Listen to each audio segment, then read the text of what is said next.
Doctor Abid सुलेरी साहब, ये बताइएगा कि स्टेट बैंक की तरफ से जो 11.5% इंटरेस्ट रेट मेंटेन करने का फैसला किया गया है, how do you see this? कितनी इंपॉर्टेंट डेवलपमेंट है? मेरा ख्याल है कि ये एक्सपेक्टेड था। ऑफ कोर्स स्टेट बैंक बड़ी प्रूडेंट मॉनेटरी पॉलिसी अभी तक लेके चल रहा है और इन्फ्लेशन को जहन में फोर्स ही कर रहे हैं।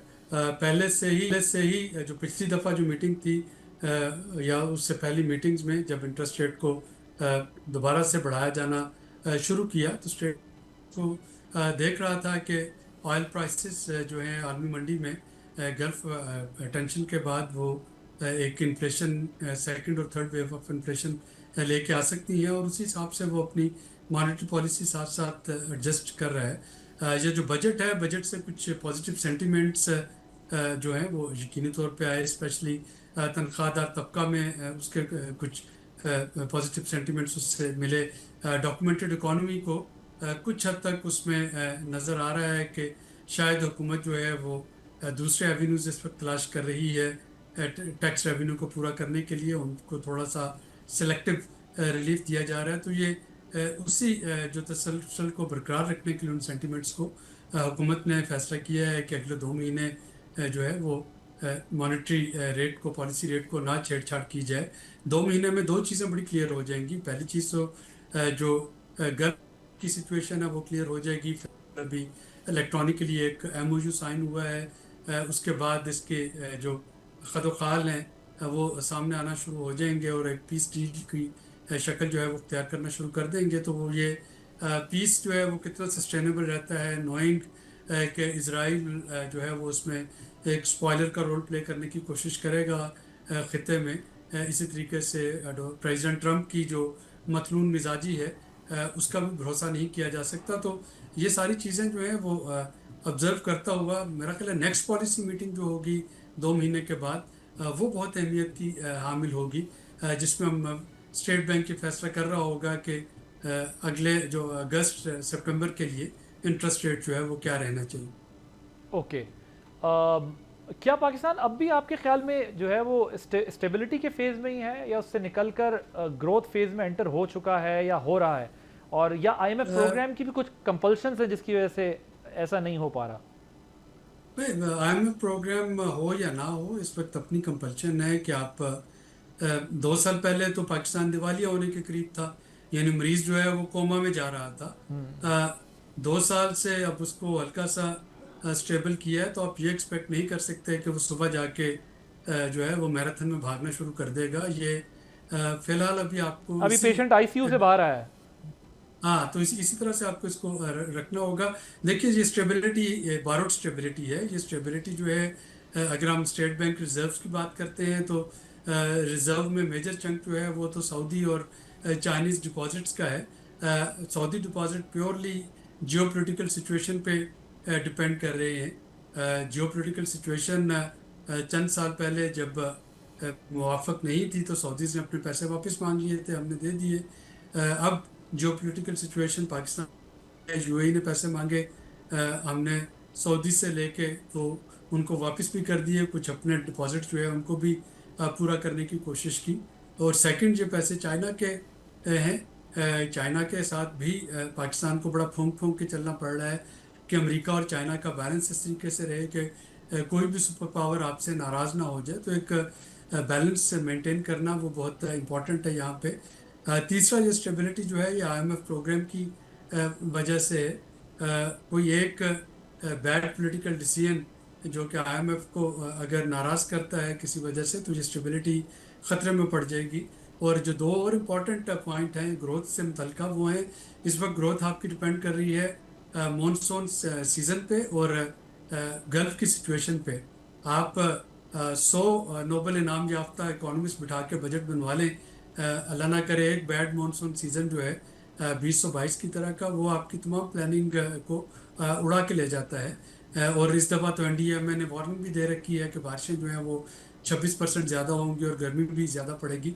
तो इसका इम्पैक्ट एग्रीकल्चर पे क्या होगा वो बहुत इंपॉर्टेंट है, इसका इम्पैक्ट इंफ्रास्ट्रक्चर पे क्या होगा वो बहुत इंपॉर्टेंट है जब हम ग्रोथ की बात करते हैं। सेकंड, तेल की कीमतें आलमी मंडी में, अगर ये कल भी सुलह होकर हर चीज़ जो है वो बिल्कुल ठीक ठाक हो जाए तो ये जो अभी एमओयू साइन हुआ है ये 30 दिन दे रहा है, जिसमें कि पीस एग्रीमेंट के खतोखालबाजी होंगे, फिर अगले 60 और आबनाए हुर्मत से का ब्लॉकेट जो है वो बंद होना ख़त्म होना शुरू होगा। उसके बाद अगले 60 महीने में आपको पीस डील को फाइनल करना है। तो अगर कल भी ये सारा कुछ हो जाता है तो शिपिंग कंपनी जिसको कि अपना शिप भेजना है अपना हुर्मुज़ में, खा पाकिस्तान के लिए या दुनिया के किसी भी जगह के लिए, इस वक्त फरवरी से बाद 28 फरवरी के बाद उनकी इंश्योरेंस कास्ट जो है वो 4000 गुना बढ़ चुकी है। यानी आप उससे अंदाज़ा लगाएं कि अगर कोई शिप $1 दे रहा था इंश्योरेंस का, तो अब वो $4000 दे रहा है। और ये जंग के साथ डायरेक्टली रेलिवेंट है। इंश्योरेंस कंपनीज को अपनी असेसमेंट करने में कि आपने हुर्मुज़ कितना सेफ है, वो इंश्योरेंस कास्ट क्या रखेंगे, जो कि बाद में फ्रेट चार्जेस में कन्वर्ट होती है, जो कि बाद में पाकिस्तान के पेट्रोल पंप पे पेट्रोल की कीमतों में कन्वर्ट होती है। तो ये स्टेबल होने में अभी 6 महीने और लग जाएंगे। तो जब तक ये स्टेबिलिटी नहीं आती है, हमारे यहाँ ना तो इन्फ्लेशन की स्टेबिलिटी प्रिडिक्ट की जा सकती है और ना ग्रोथ की जो है So you वो don't प्रिडिक्शन see की। $70 per barrel in coming 6 months or 8 months or 1 year down the line?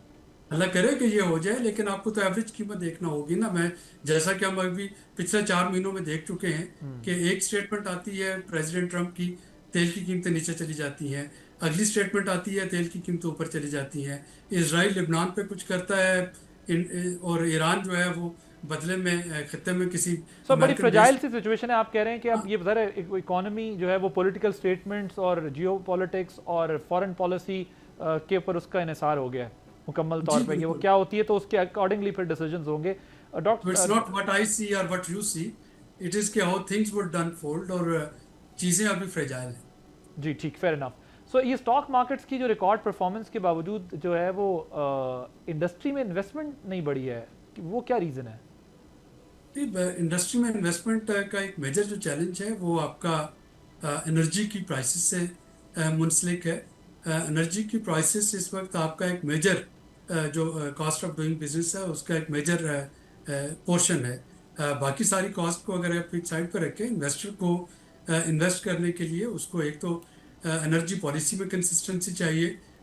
हमने जितनी तेज़ी के साथ अपनी एनर्जी पॉलिसी स्पेशली बदली है, कभी सोलर को हम प्रमोट कर रहे थे, फिर हमने सोलर को डिस्करेज करना शुरू किया, फिर हमने कहा नहीं, पुराने वाले जो हैं सोलर लगे हुए उनके साथ छेड़छाड़ नहीं की जाएगी। फिर हमने कहा नए लगाने वालों के साथ ये सलूक होगा, फिर जो 25 kV से ऊपर के हैं उनके साथ ये सलूक होगा। तो ये सारी चीज़ें जो हैं ये आपको बेसिकली इन्वेस्टर को डिस्टर्ब करती हैं। सेकंड जो हमारी दूसरी इकोनॉमिक पॉलिसीज़ हैं, कभी हम स्पेशल इकोनॉमिक जोन जो है, टैक्स फ्री जोन और हर तरह से उसकी मार्केटिंग कर रहे होते हैं। फिर हम कहते हैं कि नहीं, आईएमएफ का प्रोग्राम में हमने अब कमिट कर लिया कि किसी किस्म की कुछ छूट नहीं दे पाएंगे, लिहाजा अब हम इसको वापस लेते हैं। तो अगर मैं या आप भी इन्वेस्टर होंगे तो हमें भी इन्वेस्टमेंट करते हुए 10 दफ़ा ये चीज़ सोचना होगी कि पॉलिसीज किस तरह से चलेंगी, यहाँ पे पॉलिसी तसलसल क्या होगा, एनर्जी की कीमतें क्या होगी। और तीसरी इंपॉर्टेंट चीज़ जो है, हमें ये भी नहीं भूलना चाहिए कि हम एक ऐसे खत्ते में, एक ऐसे मुल्क में बैठे हैं जिसका मशरकी और मगरबी बॉर्डर दोनों तरफ से हमारे साथ छेड़छाड़ होती रहती है और हमें प्रवोक किया जा रहा होता है, जिसका हम मुंह तोड़ जवाब भी देते हैं। हम पे जंग थोपी जाती है, कभी इंडिया की तरफ से, कभी अफगानिस्तान जो है वो छेड़छाड़ शुरू कर देता है। हम उसका भरपूर जवाब देते हैं, मुंह तोड़ जवाब दे के हम पीस लेके आते हैं, लेकिन फिर वहाँ पे छेड़छाड़ शुरू होने का खदशा होता है। ईरान जब तक स्टेबल नहीं होता है, अफगानिस्तान स्टेबल नहीं होता है, तब तक इन्वेस्टर्स का यहाँ पे आके इन्वेस्टमेंट करना जो है वो एक चैलेंजिंग इक्वेशन है। तो while all of us we do have ये डिज़ायर कि हमारे पास इन्वेस्टमेंट आए, मेरा ख्याल है कि हम इन मारूजी हालात को, और मैं कोई मायूसी नहीं ठीक है। फैलाना चाह रहा। नहीं, आप मायूसी नहीं फैला रहे। वो मुझे ऐसा लग रहा है कि आप जो है वो हफीज़ जलंधरी का जो शेर है, इरादे बांधता हूँ, सोचता हूँ, तोड़ देता हूँ, कहीं ऐसा ना हो जाए, कहीं वैसा ना हो जाए। इकॉनमी हमारी जो है वो इस वक्त जो है इस शेर के मिसदाक चल रही है, if I am not mistaken. बिल्कुल कुछ इसी तरह की सिचुएशन है। और बदकिस्मती से इसमें से बहुत सी चीज़ें जो हैं वो हुकूमत या पॉलिसी मेकर्स के हाथ में नहीं है।